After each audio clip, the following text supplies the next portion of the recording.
What's going on, y'all? It's your boy King June for another installment of the GOAT series. And I'm happy to announce my next guest. I talked to her briefly this morning, and she was like, June, how you want me to come? And all I said was, just throw that shit on, man. Put that shit on. I already know she was going to come through. You know what I'm saying? She's a fashion phenom. You know what I'm saying? Coming in from up top, she came down to Atlanta to come rock with me.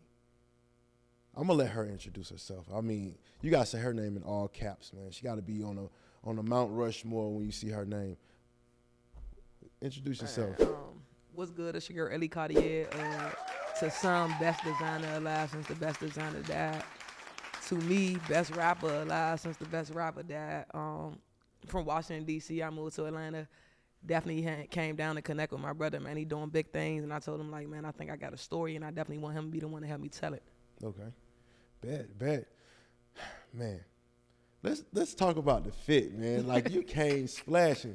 Okay, I don't know if y'all can see the shoes. If you can see the shoes, but, hey, fire. That's all I can say is fire. Custom or? Man, actually, I just got on 3 hats, you feel me?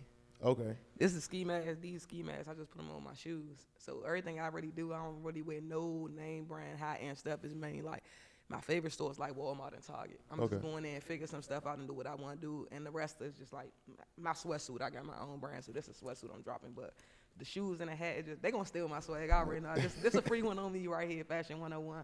But yeah, I just used 3 ski masks to create this whole little situation. Okay.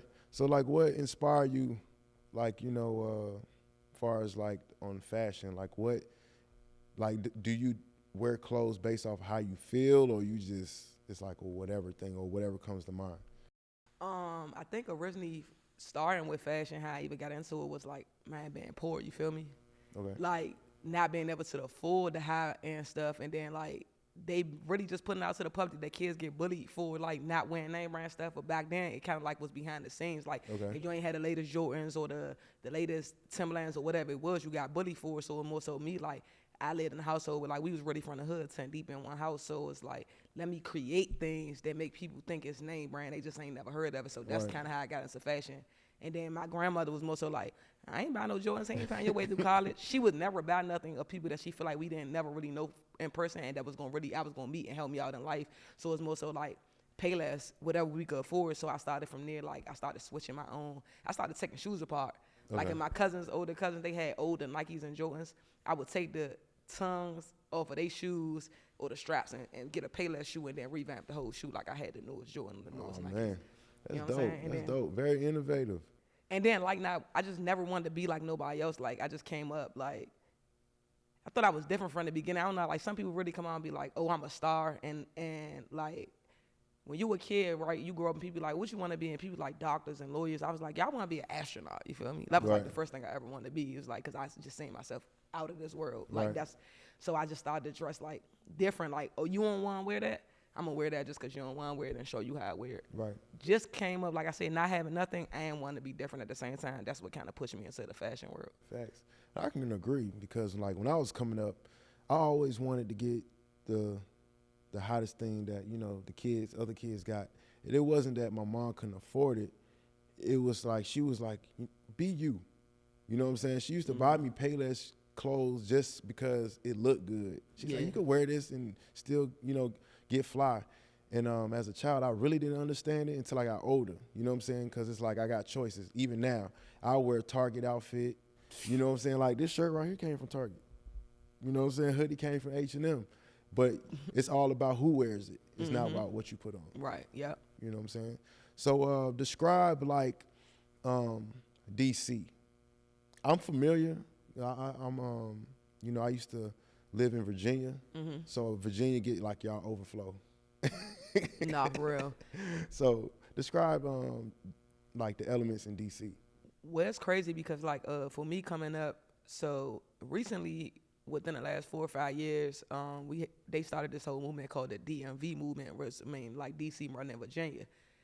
But to be honest, before that, it was always like DC wanted nothing to do with Maryland and Virginia. We was our own thing, and it wasn't never like we was like hating on them or they was hating on us. It was just like we grew up in two different ways, kind of like in Maryland and Virginia. It was like, for the most, it was suburbs. And the biggest thing they had over us was school buses. You feel me? Right.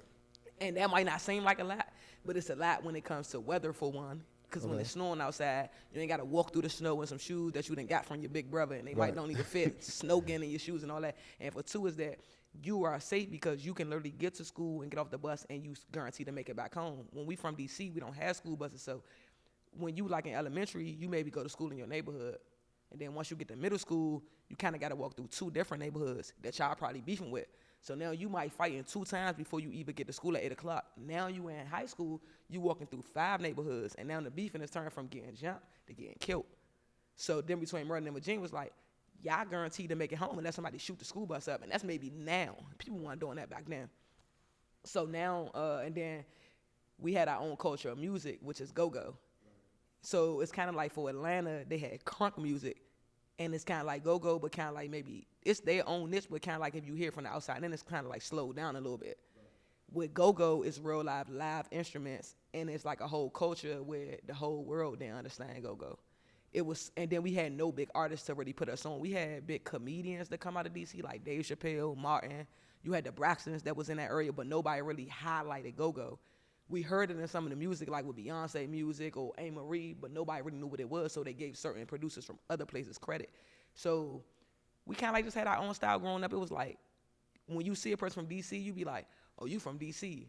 But now, kind of like the younger generation, it's hard because with go-go being the forefront, we never had, like, the insight on the music industry and how to make it. I always wanted to know, like, why go-go really didn't have their pocket, you know what I'm saying, their time. Because go-go's some dope shit. You know what I think it is? Because we never really had nobody to make it in the music industry, and then teach us how to basically market go-go. So for a long time, we would just cover songs, and we never knew original music. Right. You know what I'm saying? So even though we might have sliced the song up more, where Houston kind of got a way with it, where they did like the chopped and screwed, you know what I'm saying? Kind of like that's what go-go was. Yeah. We chopped and screwed it, but in a different way. But it was more so like they looked at us outside of D.C. was like, we our originality at, even though that was our originality. And then when it came to like writing music, a lot of people in go-go bands, it might not have been the most talented person on the front mic because it was somebody from their neighborhood, instead of somebody getting a band saying, I'm gonna pick the most talented artist, the talented singer, drummer, and put them all in one group. Nobody didn't know the industry. Right. I just, man, look, I can, far as what I've noticed, you know, go-go goes back to like, far as on mainstream was, I think Spike Lee shed a little light on it with Doing the Butt. Yeah. That was a more commercial, more polished version of it. And then I think Wale did he did a record, I think that song with Nicki Minaj.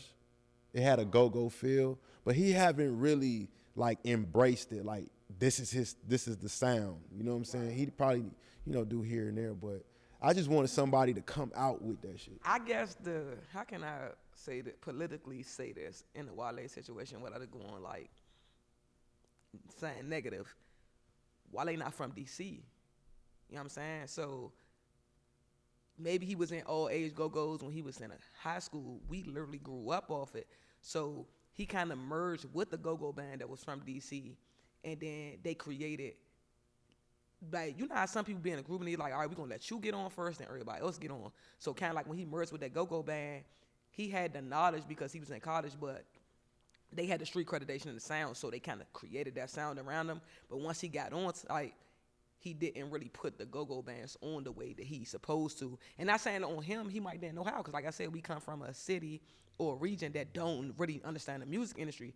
But because if he was from DC, then it would have been like, okay, Wale, and then it would have been the go-go band, and then another go-go band, then it would have trickle-down effect. But because he really wasn't from DC, the go-go got him in the door, he resulted to complacency of what he knew more was like the love songs and the rapping on the way he did it without the go-go beat. Actually, when he first came out, it was like he kind of like one of the few rappers that got a feature with Lady Gaga. His first hit song to me was like PG chillin', DC chillin', and that was Lady Gaga. That's when they first came out. I want to be like they was on. I don't know if he was on Interscope, but I know for sure she was on Interscope. I don't know what type of situation they had, and that's how go-go introduced to the world. And when I was on the West Coast, it's crazy because like if I played go-go, they was like, well, they called it Wale music. They never called it go-go. Damn, that's crazy. I'm saying somebody else had just remixed it. What it was Erica Banks and Yellow Beezy. Yeah. But they should have threw Wale. Not bad. They should have threw Wale. Yeah, they should pay or homage. Or Glizzy or somebody that was from DC, because that would have made people understand. But I knew Go-Go kind of like was taking a change for the best when the last BET award before the pandemic, I got invited to the BET awards. I ended up on the red carpet. And I was like, this crazy. This like a DC thing, because I ended up in a row with like me, Tigger, I think Fat Trell Wale was like either behind us or in front of the shot. Glizzy was there. Taraji hosted it, and EU was the featured band. I was like, dang, this is the first BET award I've ever been to, and it's like all DC people in. And then the pandemic happened. That's crazy. I mean, I think the last person really to kind of had the torch was Glizzy. But like he didn't really embrace the sound to me. It's like he kind of used what was popular, but he, had his demeanor, but it's like he didn't take, that sound. Like, it's like, I be rooting for DC. I'm like, come on now. Like, because like I said, Virginia got y'all overflow. Like when we go to the club, they have a go-go section. You know what I'm saying? And I'm in the skate world. That's one of the best songs, like type of music, genres of music I like skating to. Yeah. Either Caribbean or go-go. Got a nice bop to it. You know what I'm saying? With Shy, why I think it's different, because when his element first came up, it was like the end of our age group, where it's like a lot of kids started to get killed at old age go-go's. So we had go-go's where it could be like 12-year-olds to maybe like 17 and under. They party together, maybe $10, whatever. They started to get killed. So they eliminated that, which then opened scene for Shy and them to be on the rap scene. But Shy probably maybe been to one or two go-go's because of his age. Right. So now on the go-go, it's kind of like, if you put it on for like somebody that's 6 or 7, they probably be like, man, it's kind of dying out to a certain extent. Like, so it's like it's gonna take like an artist probably within my age group to come back and like mix it with drill and just show people exactly how that'd be dope. Drill and go-go. Oh no, that'd be stupid. That's a because dope we fusion. started off. I don't know if people noticed though, like, cause like a lot of people had dances. Like Soulja Boy had his dance, the Superman, the Crank Dad, the what it was, the Whip, the Nene, all that. Yeah. But before everybody did that, not taking nothing away from Atlanta, we had something called Beat Your Feet. You know what I'm saying? I'm familiar. But that was like all the dances in one. So when I started seeing the TV, it was like, okay, they took this dance, this dance, this. Not them personally, but I'm just seeing how they breaking out dances down. But we really just like mixed it all up at one time. Okay. All right, so let's get into you and your lane and what you're carving out. I first got wind and started, respecting what you do when I first saw that you had shoes. Describe that. Like, that's crazy, because like the shoes was like, it was like the end of my situation. Not the end, but it was like more so towards the middle, because I started off making shoes when I was younger. Like I said, to be in poor situation, but when I was younger, I didn't know about like fashion schools, and definitely even if you learn fashion, they didn't teach footwear design. That was like something hard to come across. So I just went to school for fashion, but I always took shoes apart. So I stuck with like other majors because I didn't know any colleges that taught footwear design. So I really didn't get into like really manufacturing shoes until I went to school in Europe. Okay. So I graduated from North Carolina A&T, and I ended up going to school in Europe, studying accessory and footwear design. And it was like, I was really homeless. I was been homeless everywhere I lived. Even in Atlanta, I came down the joint. It was like, every time I start over, I'm homeless. Like, whatever, just give it all up. You know what I'm saying? So I was over there, and I was like, I started designing certain things, and they was looking at me like, oh, this is dope. I was like, okay, I got something. If the Europeans think I got something, because we kind of behind on the fashion with them, then I got something. So, but it was more so like, I wanted to do sneakers, and their stuff more was like handmade, dealing with leathers, dress shoes, pumps, like different stuff like that. So I just took what I knew. And the biggest thing that I came out of was I ended up learning accessory design, which taught me how to make bags. Okay. So that's how I created the bag before the shoe. The bag kind of came before the shoe, but the shoes is more so like, how can I say this? Okay, so I interned for a big company, one of the biggest companies in the country. I don't want to say no names. You feel what I'm saying? We're going to make this shit no yay situation. But they stole my design. And I'm probably responsible for one of the biggest shoes to ever come out of that company. And I don't even want to say it, really.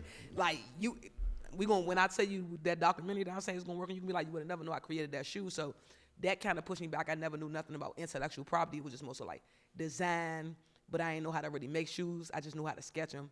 So I did an intern submission, and they wanted me to work for them, but I was like, I'm going to college. But they took the design.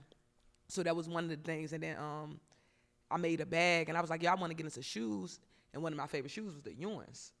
So I was like, okay, Patrick Ewing, he coaching Georgetown, perfect. I'm gonna reach out to them. So I reached out to Patrick Ewing, they team, and I was like, man, I make shoes. I did a whole sketch of like what the shoes would look like and everything with the same fabric I use, and they turned me down. They ignored me, and it's crazy because my girl went out one day and she didn't know that I submitted this design, and she came back and brought me a shoe from Patrick Ewing, and it's like, it was the shoe that I submitted. I don't care what they say. I can show you. I can email tomorrow. So I was like, yo, I make shoes. They kind of forced me in a situation. It was that, and then I was going to Atlanta Tech. And my teacher was a big Kanye and Nicki Minaj fan. So he was like, when it come to music, he was like, you always worried about Nicki, and you always worried about Ye. And I was like, no, y'all just always comparing me to them two. Right. You know what I'm saying? I don't have nothing against them. So I was like, with Kanye, this when he first got into it with Sway.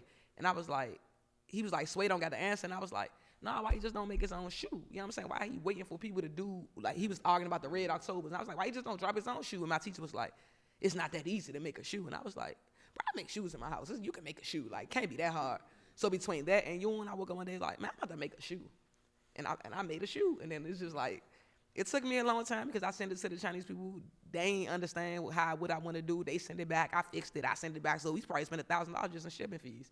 And then we finally got it. I was like, oh, I got something. And then I wore the shoes outside, and then everybody was like, yo, what's them? What's that? I ain't had no name on or nothing. I just want to see how people was going to react strictly to a shoe. And I was like, oh, damn. But really was making the shoe was like, I love music. The bag takes over everything. Fast takes over everything. Let me make something that can pay the bills, but I can focus back on the music. But then the shoe got so hot, it was like, here we go again type shit. Like, Facts. So that's it. So, like, how far are you looking to take that? Or, like, what do you have in the near future as far as, like, what you can, reveal? So I'm trying to be, like, the Disney World of the fashion industry.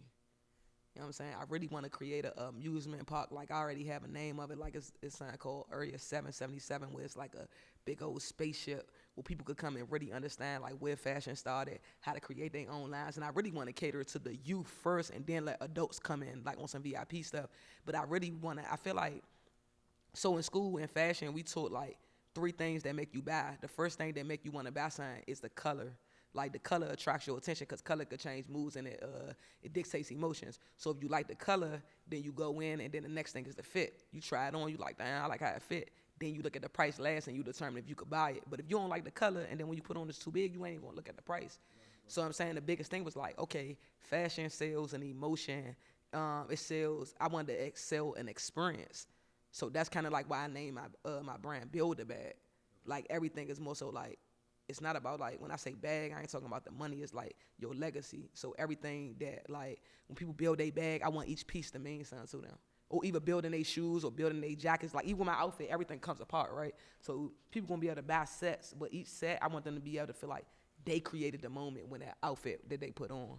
So that's my goal, is to, like I said, like the Disney World of fashion. I want people to come to my stores and be like, man, this is amusement park. Like, we had a good time. Like, we created a vibe, and, like, that's my biggest goal. I was watching this show. I can't think of the name. I think it's called The Hype. It's on HBO Max. It's like a competition show. It has Offset on there. I think it's called The Hype. I think you'll be dope on that joint. Like, it's a competition with fashion designers. And, they pretty much just, like, compete in different competitions. And, each challenge, if you win it, you win like a billboard with your piece up there, or, get a cosign and things of that nature.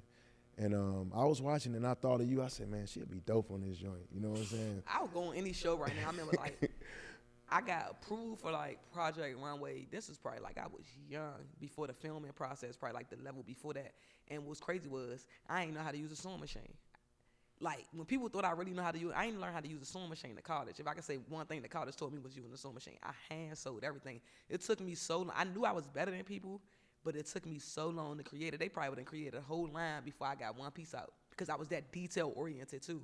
So it was like, but now it's like, who wants to smoke with me? Yeah. And that's how I feel about movies. Like, I just jumped off the porch with directing, like, 2 years ago, but I've always, worked on other people's sets or whatever. And I said, you know what, I want to do my own thing.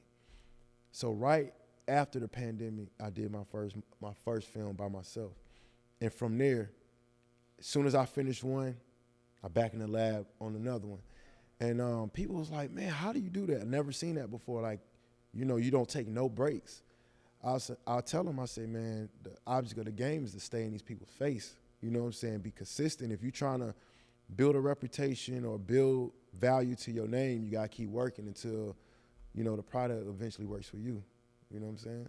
And, bro, your films is dope, like, so dope to the point, like, I be around a lot of film directors, right? Like, probably like VH1, Zeus, everybody, right? And then even underground directors. So when I was coming to your premiere, I invited people that I knew did film because I wanted people to see, like, you know how you coming up and they be like, for your movie to look like this, you have to have this type of budget and this type of staff and all that. And I really wanted people to see, like, with your talent, you don't have to have $1 million. I don't know what your budget was, but you don't have to have $1 million to create whatever you want and bring it to life, because when people see the vision and if you're creative enough, somebody's going to believe in it, then somebody's going to believe in it, then a group of people believe in it, then it's all going to come. You might get the best actor without even paying them because they believe in where that's going to go at. You know what I'm saying? And that's true for that, because that's how I navigate nowadays. You know what I'm saying? Like, people really believe in what I'm doing because I put that energy out.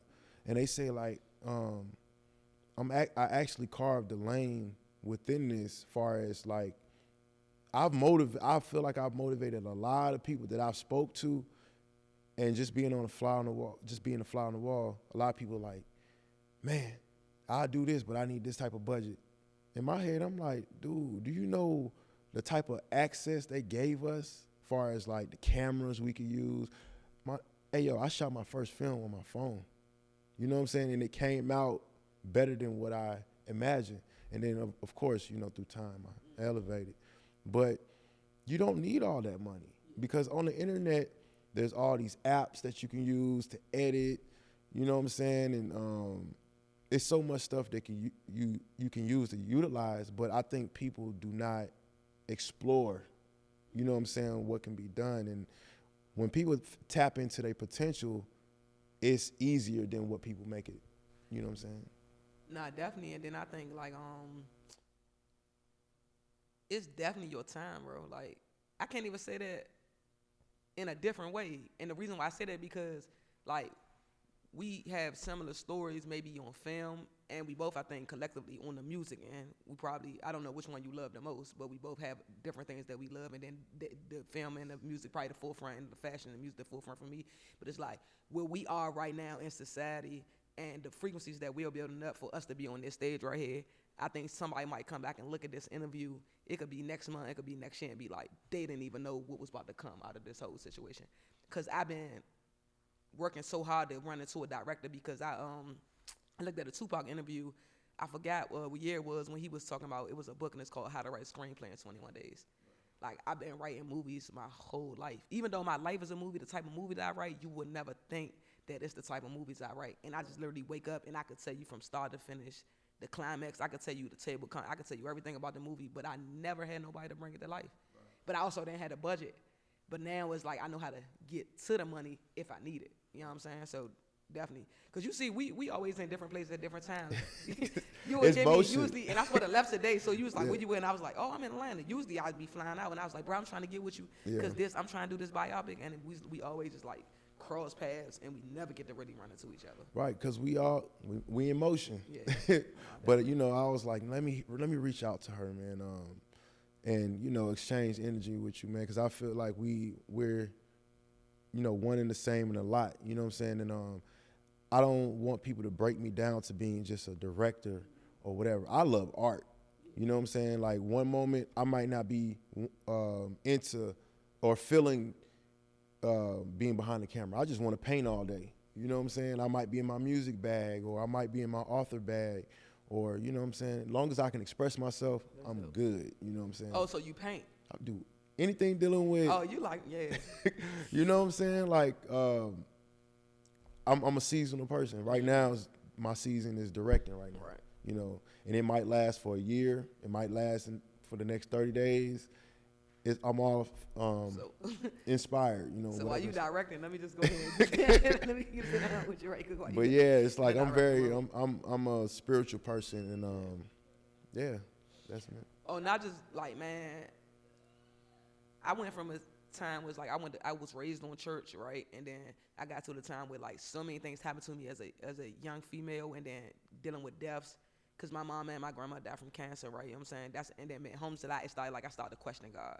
It was like kind of like how the takeoff situation. I've been funny how people was like, how you so perfect and this could happen, right? So I always live by treat people right morally. I never took nothing from nobody. I always gave my last, and bad things happened to me, and it was like this hard, but they always be like, God will never put you through nothing you can't handle. Right. But lately it's more so like, okay, now I know why I went through that. Now I know why I went through this. Times where I was like, I ain't gonna lie, I know the music business, but I was like, man, I signed a 360 tomorrow. I don't even care. Nobody probably already knew that about me. Like, man, they give me $1,000 right now. I'm about to sign this shit. Like, I don't got nothing. I'm outside. Like, I'm going to South by Southwest, sleeping in the car. Like, I'm changing. I'm taking baths in LA Fitness.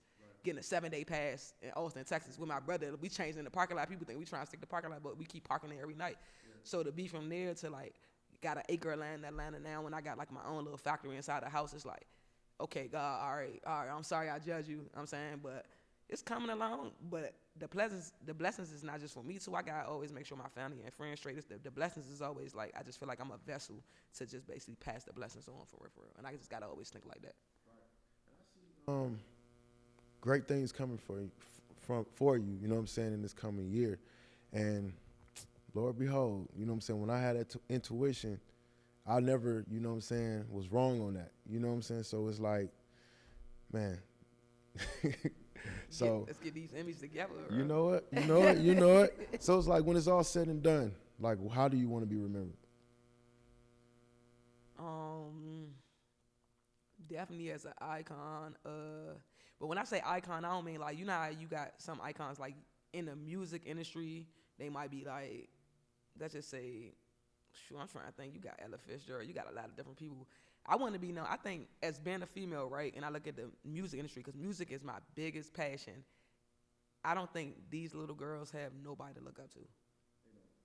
Even, okay, y'all, you got males, right, but then you got some of the rappers that do the crazy stuff, but then y'all still got the J. Cole's and the Kendrick Lamar's.